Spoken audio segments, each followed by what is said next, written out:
नमस्कार, मैं मुस्कान। आप देख रहे हैं गरीबों की आवाज़। इस वक्त सराय के दयाल नगर में मौजूद है और यहाँ पे एक पीड़ित परिवार के साथ एक लड़की थी जिसका स्कॉर्पियो के थ्रू उनका एक्सीडेंट कर गया। और आप मेरे पीछे देख रहे हैं कि अब जो यहाँ पे उनका शव है, क्योंकि वो बेटी इस दुनिया में नहीं रही।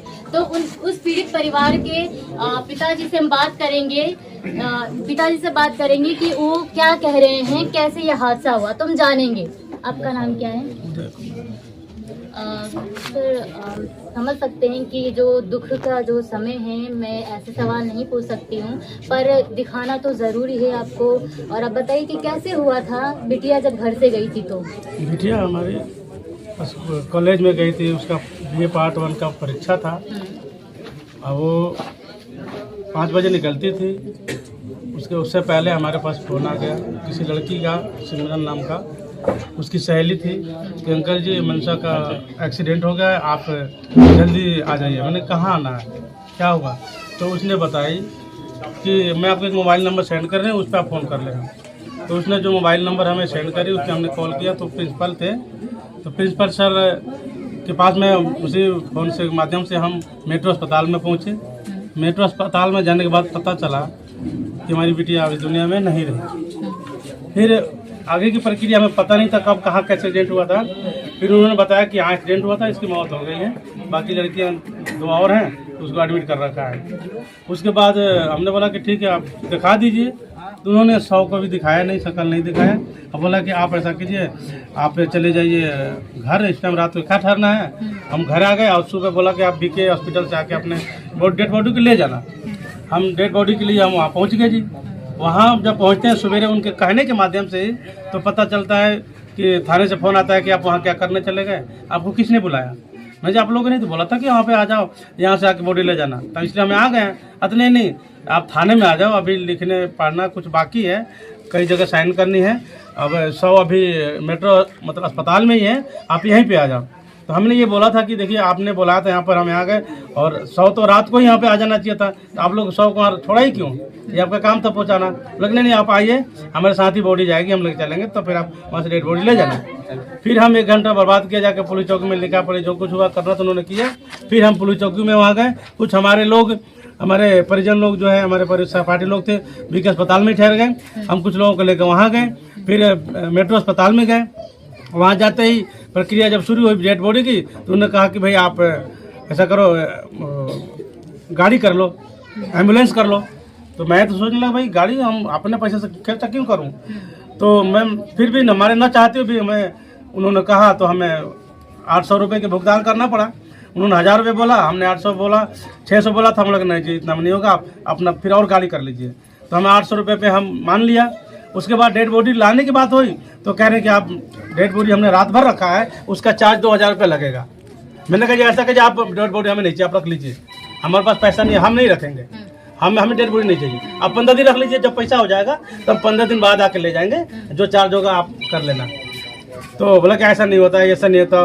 उन्होंने ऐसी बात करने लगी, मतलब थोड़ी सी नाराजगी वाली बात करने लगी। मैंने कहा ऐसा जी हम तो डेड बॉडी हम लेंगे नहीं, अगर देना तो हमें दे दीजिए, हम पैसा हमारे पास नहीं है।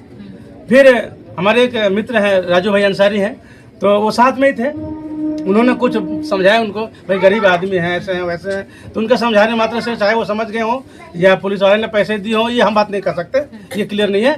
फिर हम भाग करके, हम गुस्से में हम सभी लोग गेट पे आ गए कि चलो जी बॉडी हम नहीं दे रहे, हम चाह रहे हैं। फिर पीछे से पता चलता है कि एम्बुलेंस में गए, बॉडी को लोड करके लेकर के आए। फिर हम लोग उसको लेकर के आ गए जी अपना BK अस्पताल में। अब यहाँ पर क्रिया शुरू हो गई।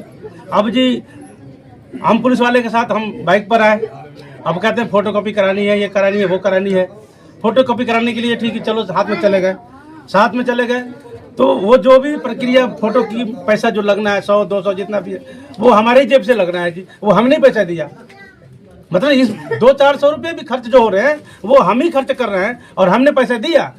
फिर ये बात भी वहाँ जा कर के भी बात आई सामने, हमने नहीं कहा, किसी और के माध्यम से ये बात आई सामने कि पुलिस वाले पैसा फोटोकॉपी के भी लेते हैं। वो हमें भी बताया जाता है कि भैया आपने ऐसा बात क्यों कहा, जबकि हमने ये बात नहीं कही थी। ये बात हमने अकेले में ले जाकर पुलिस वाले हमें ये बता रहे हैं कि भैया आपने ऐसा क्यों कहा, आपको किसने पैसा दिया, जबकि हमने जिसने पैसा दिया हमने उसका नाम भी रखा है, सुरेंद्र कोई है जो भी है, तो उन्होंने पैसा मेरे से लिया था, हमने पैसा दिया था, जो भी प्रक्रिया उन्होंने कहा हमने उनके माध्यम से किया। उसके बाद अब ये कहा कि ठीक है आप जो है आप जल्दी यहाँ से लाश को आप ले जाओ। तो हमने भाई कार्रवाई, किसी को पकड़ा नहीं पकड़ा, हमें जब तक संतुष्ट नहीं होंगे हम कैसे हम अपने शौक ले जाकर जला देंगे, फिर आप तो चुपचाप बैठ जाओगे। तो बात ये आ गई कि हमने आरोपी को पकड़ लिया, तो ठीक है जी अब पकड़ लिया तो हमें संतुष्ट कराइए। तो हम संतुष्ट करने के लिए हम हमारे सहपाठी हैं यहाँ पर, इनके साथ हम गए देखने के लिए। तो वहाँ उन लोगों को पकड़ रखा था जिसके नाम से गाड़ी रजिस्टर्ड है, वो स्कॉर्पियो ब्लैक कलर की जो थी जिससे दुर्घटना हुई, वो उसको पकड़ रखा था। उस व्यक्ति का नाम जो भी ऐसा कुछ गौतम है, चंद्रकांत ऐसा कुछ गौतम नाम है उनका। तो उनको बिठा रखा था, तो उनसे पूछताछ होने लगी तो उन्होंने बताया अपनी सारी बातें, जो बताया वो सही बताया। वो सही ये लगा, उन्होंने ये कहा कि भाई वो मेरा भाई है, जिसने टक्कर मारी है वो मेरा ही भाई है, और मेरे गाड़ी मेरे नाम पर रजिस्टर्ड है, और वो गाड़ी नंबर है मेरे को पता नहीं है, मिल जाएगी गाड़ी नंबर तो पूरा ऑनलाइन है। उसके बाद उन्होंने कहा कि मेरा भाई रोहित नाम है उसका, उसने टक्कर मारी है और वो यहाँ पे इलाज के लिए दादा को लेकर के आया था। ऐसा जब एक्सीडेंट हुआ तो डर से वो जो है ना मतलब भाग गया, फरार हो गया। अब उसको ढूंढने की प्रक्रिया हम लोग भी कर रहे हैं, जैसा उन्होंने कहा कि हमारे रिश्तेदार लोग भी हैं, जानने पहचानने वाले के माध्यम से हम उसको अपने भाई को हम ढूंढ रहे हैं ताकि जल्द से जल्द हम पुलिस के हवाले कर लें। तो ऐसा ही हमने हमारे माध्यम से जो हमारी मांगे कि उन्होंने कहा था कि 24 घंटे के अंदर में पुलिस वाले का कहना था कि हम बरामद कर लेंगे आरोपी को। यही बात हमने भी रखी थी, तो उन्होंने भी यही बात कही थी कि ठीक है अब आपको तसल्ली हो गई। मैंने कि जी इसको पकड़ रखा है तो आप उसको भी पकड़ लीजिए, तभी हम तसल्ली हो जाएगी। अभी फिलहाल तसल्ली है कि हम बॉडी लेके जा रहे हैं, कि आपने दिखाया कि भाई जिसकी गाड़ी नाम जो टक्कर मारी उस गाड़ी के मालिक को पकड़ा है, तो तसल्ली इतना हमने किया। तो इस वे पे हमने अपने बॉडी को हम लेकर के यहाँ पे आ गए। तो लेकर यहाँ पे आए तो अब यही था कि हम तो जला ही देंगे, लेकिन हमारी बॉडी आने से पहले ही लड़की की बॉडी आती है, उससे पहले पुलिस वाले भी आते हैं। अब पुलिस वाले का हमें क्या मतलब भाई कि आपको है क्या मतलब क्या है? हमें लगा इसमें कुछ लग रहा है कि भाई वहाँ परेशान कर रहे हो, या बॉडी लेकर जाओ लेके आ गए। अब यहाँ का जल्दी जलाओ ये क्या मतलब है? तो रात को समझा दिया कि भाई ऐसा है जी हम आज नहीं जला पाएंगे, अब टाइम ज़्यादा हो गया। उन्होंने ये प्रक्रिया भी बताई कि अब अगर आपका हो तो हम शमशान में करके बात करके हम आपको जलवा देते हैं। तो ये तो भी एक ठीक नहीं है धर्म साथ के हिसाब से। ये भी मुझे लगा कि इसमें भी कोई वो है, उसके दबाव पड़ रही है जी। फिर सुबह आ गए, फिर आ गए जी। अब सुबह आ गए तो बोले कि हाँ जी कब जला लो।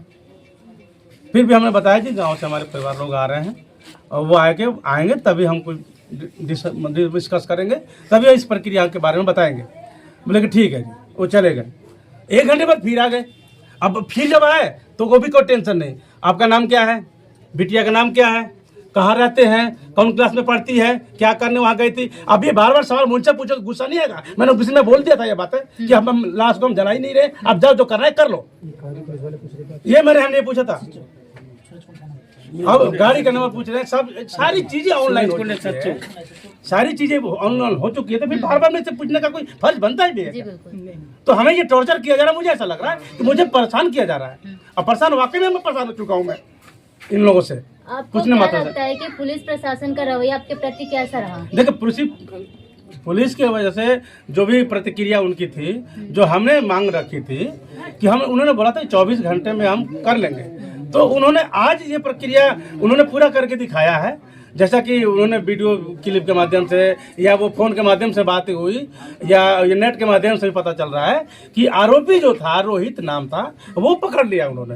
गाड़ी का नाम रोहित था, लड़के का नाम जिसने टक्कर मारी है वो गाड़ी भी पकड़ ली है। लेकिन हाँ वो गाड़ी को पकड़ी है, उस गाड़ी पे आगे न पीछे कोई नंबर प्लेट नहीं है। गाड़ी स्कॉर्पियो है, ब्लैक कलर की है, लेकिन वो नंबर नहीं है। अब क्या किया उन्होंने वो जाने, लेकिन वो गाड़ी पे नंबर नहीं है, लेकिन वो बता रहे हैं कि वो रोहित ही है जिसने टक्कर मारी है। तो इस पे हम संतुष्टि कर रहे हैं। हमारे वकील साहब भी आए हुए, इन्होंने जो बात की हम उस पर हम संतुष्टि है कि ठीक है जी अगर आप, लेकिन हाँ इसके आगे की कार्रवाई क्या हो रही है? आपने पकड़ लिया, हम इधर हम दाह संस्कार कर दे रहे हैं, कल को ठंडे बस्ते में। सुनने में आया कि जो स्कॉर्पियो से लगा था उस पे पुलिस की टोपी भी थी। पुलिस की टोपी बिल्कुल, जिस गाड़ी स्कॉर्पियो गाड़ी से टक्कर लगी है उसमें ये रीजन समझ में नहीं आता कि उसमें पुलिस की टोपी क्या कर रही है, वो भी इंस्पेक्टर की टोपी है।